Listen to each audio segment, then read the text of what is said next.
Welcome to the Bodaciously Awesome Family Show. Bodaciously Awesome Family Show. The only show dedicated to helping parents maximize their kids' experiences and for kids to reap the fun. Here are your hosts, the Bodacious family, Adam, Anthony, and Zachary. Yeah! Go! Go! Patrick! Go! Yeah. Welcome back to Bodaciously Awesome Family Show! Go! That works. I like that. I'm your host, Adam. I'm your host, Zacho. And Mommy and Anthony have the night off. It's just me and you here today, Z. And we're going to be talking... What are we talking about today?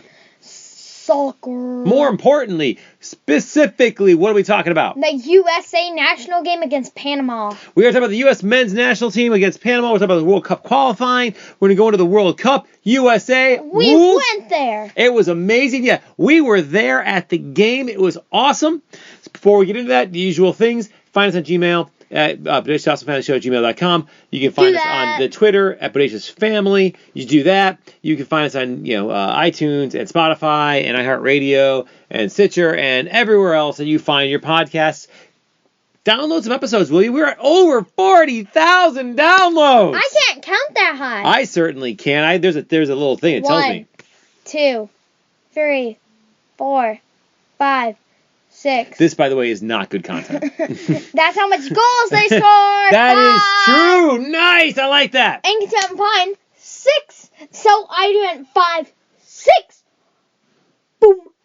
All right. So, Zach, let's get into this game. So I'm going to ask you some questions about how we were there. So this was a birthday gift for you and Anthony from Grandma that she got us all tickets to go see the U.S. men's national soccer game in the World Cup qualifier against Panama. Yeah. And where was that game held? It was held in Orlando SC Stadium. Yeah, correct. So it was in Orlando, Florida, and it was at Orlando City Stadium. Mm-hmm. And so let's start with that. So tell me a little bit about the stadium, Zach. It was very nice, surprising because, no one assembles soccer. They assemble it with, the Premier League. But surprisingly, they had a pretty nice stadium, and it was really, really nice. Yeah, and it's new. I mean, the thing is opened 3 or 4 years ago, and it's actually what I really liked about it. And we'll get to a couple things, but first of all, it's a new stadium, so it was very nice. All outdoors in Orlando, and for the most part, Orlando's hit and miss because you can get a lot of bad weather because it's Florida, you can get a lot of rain, but I would say there's these overhangs that protect the crowd from rain. Yeah. And what would you say, 75, 80% of the crowd is covered by a roof so they won't get rain. 85 at least. Yeah, so if you go see a game and it does happen to rain, the players will get wet, but you as a stadium. Nerds. Yeah, but as a spectator, for the most part, I think you would say dry. Yeah, just don't get in the one spot without the pavilion. Which, oddly, was where we were sitting. Oh, yeah, that's true. We were in the one section that wasn't. But it didn't rain, so it was all good. Yeah. But in terms of, that was a worry that I had. You getting the tickets, knowing that any given night in Orlando it could rain. And it did not. It was a perfect night. It was beautiful.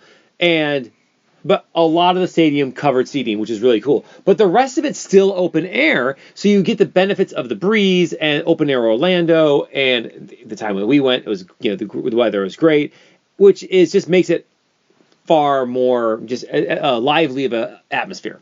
Yes, it was amazing stadium. So next, I want to ask you about the stadium, because again, when you have an open air stadium, sometimes the sound that people make travels up and out of the stadium. There was no problem with that. Yeah, so sometimes open air stadiums are not all that loud. It was the loudest thing I've ever heard in my life. I would agree. This was, from a sporting event, it was the single loudest sporting event I've ever heard. There were waves, there was so much chants. My voice was oh my God, in the first half. Yeah. So the chants were great. So first of all, when you watch European soccer, you hear a lot of chants, right? And there's chants for players and for teams and for whatever all the time. There were random chants though. There were some random chants, but I didn't know as a U.S. game if that, much less in a specific city, if those kind of chants would exist.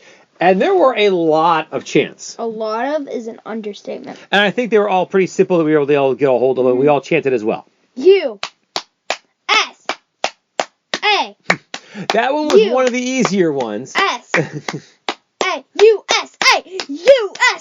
And then the stadium just popped off. Yeah, it was awesome. Like, because that was what, but they had some ones that, and then the Ole song, Ole, Ole. Ole, ole, ole. Yeah, that was there. But it was so lively. And so at the first goal, before it was even scored, the general sound and the atmosphere and the electricity in the stadium, I don't know if you remember, but I told you we did an episode about going to see a pro wrestling house show. And I told you how my dad took me when I was 12 to go see a wrestling show in Chicago, and Hulk Hogan was on the card.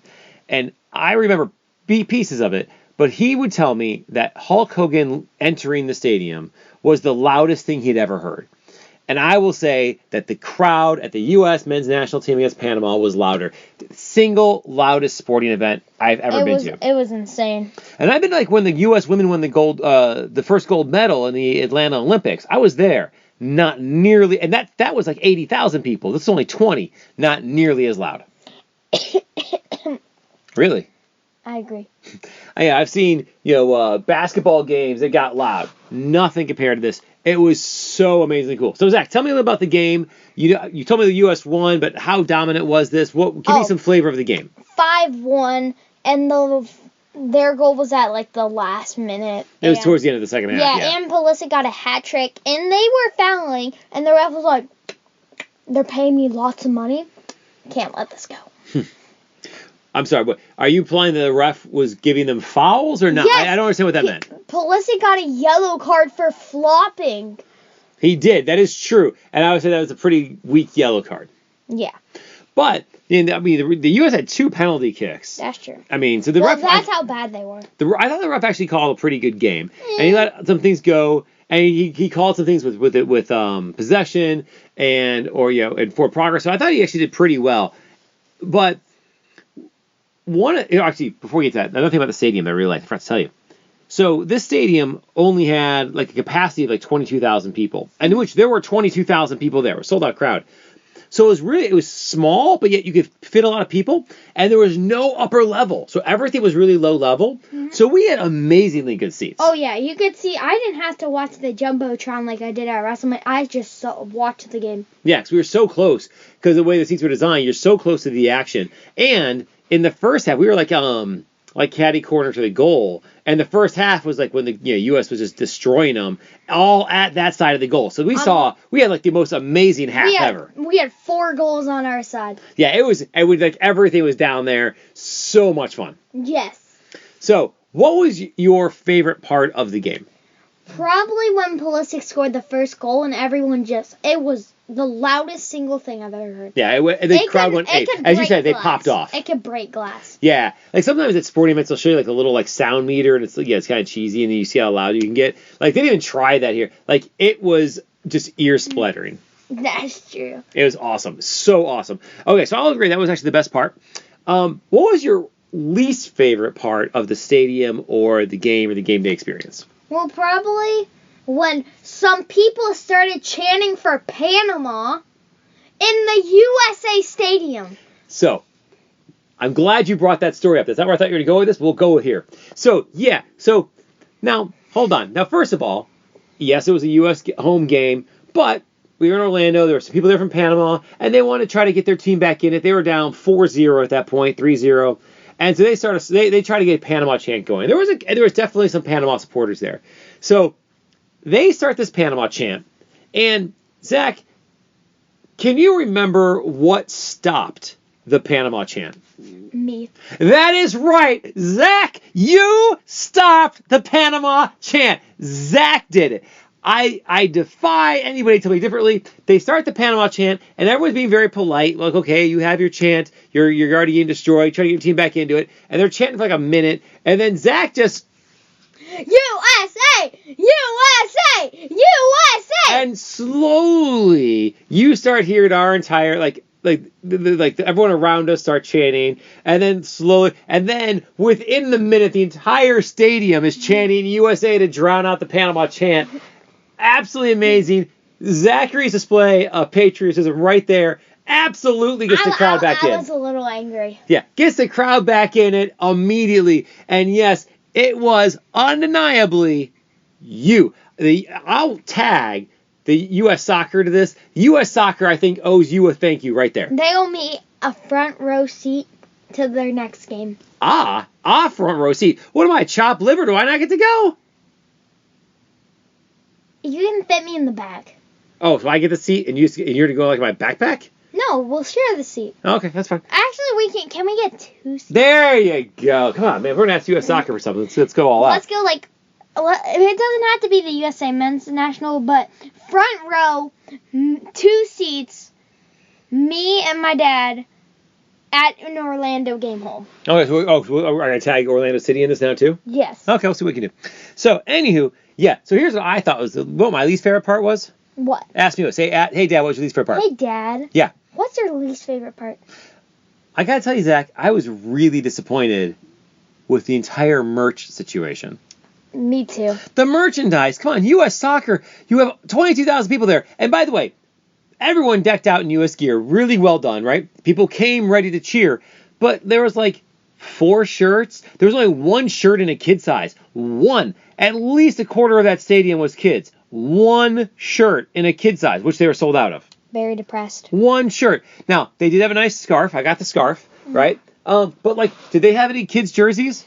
No. Did they have a ballistic jersey? No. Did they have any other kid stuff? No. Did they have a kid hat? Yes. Was there a kid hat? Yes. I knew there was a hat. I thought it was an adult one. It was a kid's hat. Okay. So they had 1 kid's hat and 1 kid's shirt. And by the way, the same kid's hat and kid's shirt that you could buy on the website. Nothing different. That's true. A very disappointing, and said not a lot of it, a very disappointing merch section. So come on, seriously, U.S. Soccer, get your merch in order. Yeah. I mean, come on. Yeah. We also, by the way, Zachary also needs a U.S. ballistic shirt. Definitely. I would say that's in order. We need a GoFund. Yeah, right? Fund me. Yeah, of course. I'm also wearing my outdate. I was wearing my jersey, my last jersey, the other jersey, which actually I really love. I don't have a jersey. I was wearing my outdated jersey, but it's beautiful and I love it.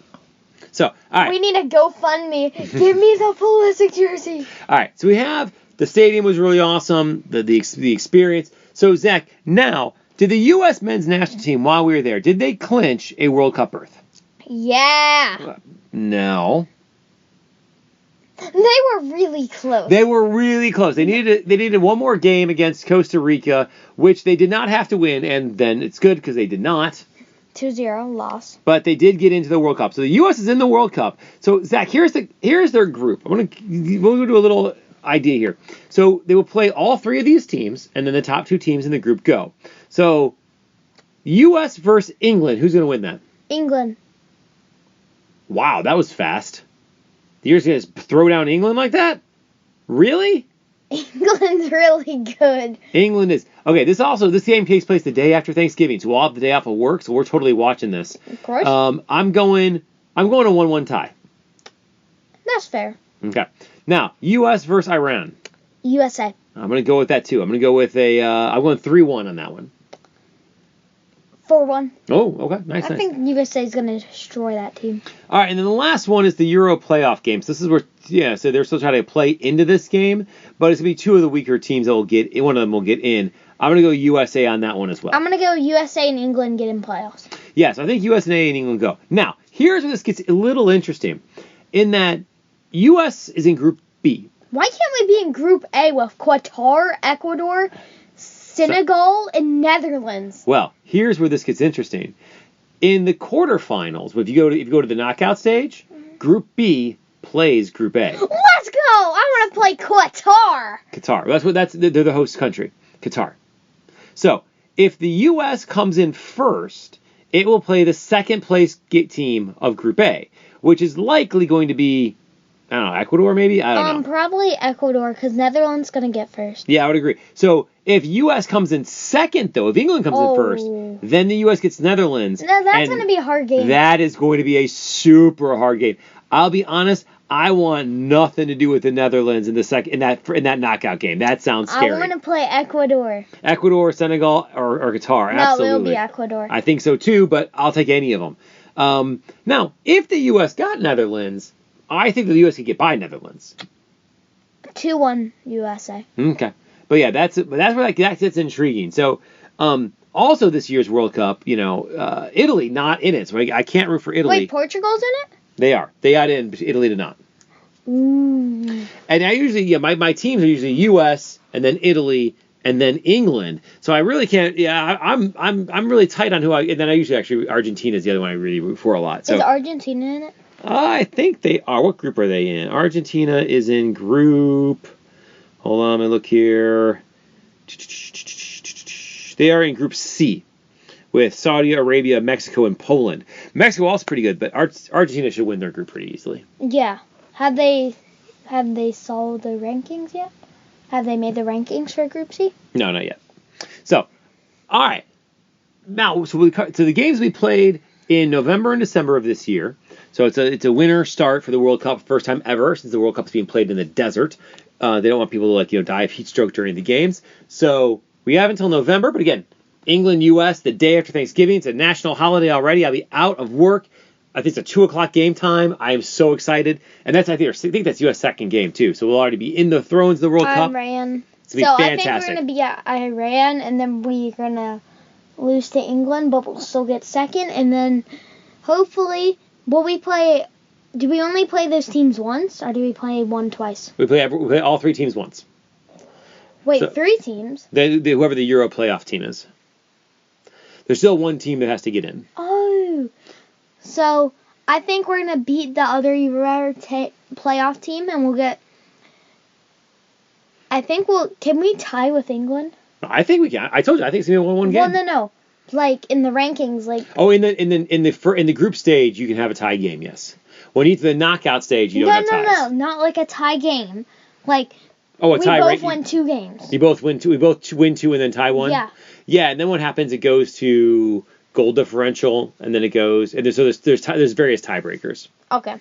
Because I think they tie in, like, the score. Because I think England, they're going to be, we beat USA. Oh, my gosh. And then they're going to lose to, like, Iraq or something. And you can do that. So, yeah, if that happens, so you get the points for the games. You get 3 points for a win, 1 point for a tie, and the 2 with the most points go.